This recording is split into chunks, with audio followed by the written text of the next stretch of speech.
Sila ang YOASOBI, ang Japanese duo na magpa-perform sa Lollapalooza sa August. Noong April 3 ay in-announce ng Lollapalooza sa kanilang Facebook na magpa-perform ang YOASOBI sa nasabing event. Ang nasabi nga pong post ay nagkaroon ng 143 na likes, 18 comments, and 34 shares. Same date din nang ipromote ng Lollapalooza na magpa-perform din ang isang girl group ng K-pop, ito ay ang Idol. Planned accordingly, Idol performs at Lollapalooza on Friday, July 31. Ang nasabing pag-promote na ito ng Lollapalooza sa Idol ay humakot ng 368 na likes, 24 comments, and 79 shares. At eto na nga, noong March 28, ibinahagi naman ng Lollapalooza na mapapanood din ng SB19, representative ng Pinas, sa nasabi nga pong big event sa Chicago.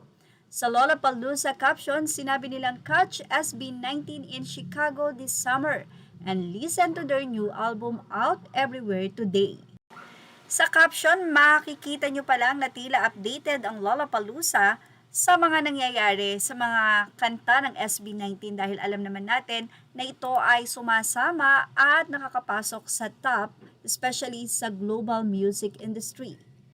At dito na nga makikita ang matinding support ng 18 dahil ang nasabing post ng ito ng Lollapalooza ay umabot na sa 37.8 thousand na likes, 2,000 ang comments, and 3.1 thousand na shares. At ganito, sa mga post nila na ibang mga promotion, SB19 pa rin ang mababasa nyo sa comment nun. Katulad na lamang sa Idol at doon sa Japanese duo, sa comment section ay puro SB19 pa rin ang makikita nyo. So, sa nasabi nga pong promotion na ito ng Lollapalooza, dito pa lang makikita nila kung sino na yung may solid na fanbase and fandom na kung saan ay napakalaki nga pong impact nito pagdating sa global stage. Una, kapag may solid kang fandom, ibig sabihin sureball na 100% ang market mo. And napatunayan na yan sa lahat ng sold-out concert ng SB19.